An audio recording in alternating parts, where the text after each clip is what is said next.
Hey guys, what's going on? It's T-Carp. All right. I want us to take a second and think. We may have been overthinking survival knives, okay? Hear me out. I'm just like you. I like the big fixed blade, 4 to 6 inch survival knife that is, straight edge, 90-degree spine, full tang, beat this through anything, okay? I like that, you like that, we all like that. And this in the survival community has been agreed upon as the survival knife. Maybe not this brand, maybe not this style, all that, but we can agree, like a fixed blade knife, you've got to have a fixed blade knife as your survival knife. Well, I don't think so. Stay with me. I know this is crazy. All right. So I watched a video the other day. Corporal's Corner put it out, and Shawn Kelly, and he had mentioned that you can do just about everything you can do with this, you can do with this. Now, hold on. Now, this is a Victorinox Huntsman, okay? I got this for $35 at Target a few years ago. I looked on Amazon. You can still get them for under $40, okay? It's got a straight blade, okay? You've got a small blade, all right? So you've got two blades. You have, you've got your scissors. You've got all the things, okay? So you can do small carving tasks with this. You can use this as your skinning game, all that stuff, cutting up meat, whatever you need to do. So you've got different knives for that. You've got, the biggest thing that I like is you have a saw. The saw is the key here.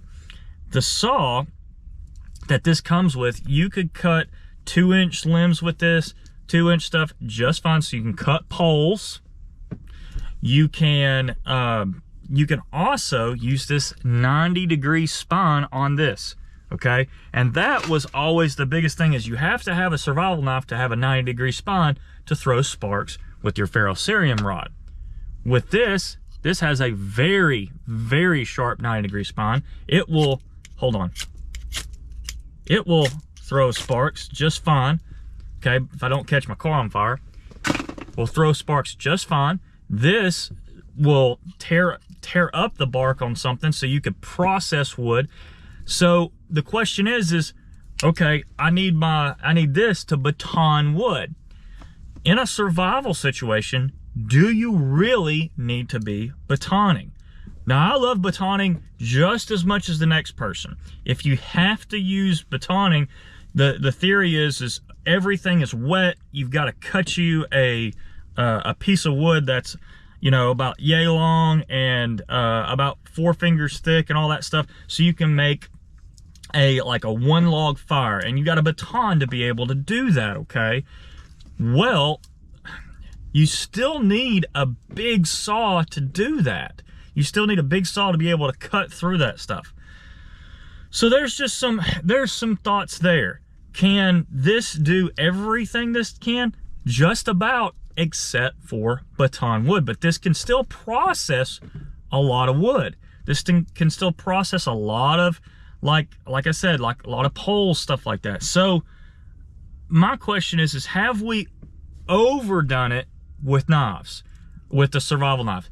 Is this one of the most underrated survival knives that you can have? I think so.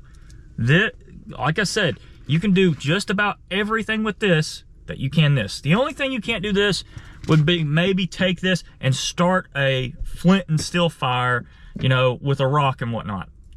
Granted, got you there. So maybe the carbon steel knife has got that too on it. So the carbon steel knife you can baton with it, and you can take a rock, strike it, and make, charred fire with it. So that may be it. But how many times are you going to lose everything except for your knife. I don't think that's a realistic possibility. Anyway, guys, think about it.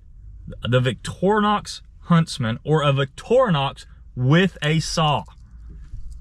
Best underrated survival knife out there. Thank you guys for watching. This is T-Carp signing out.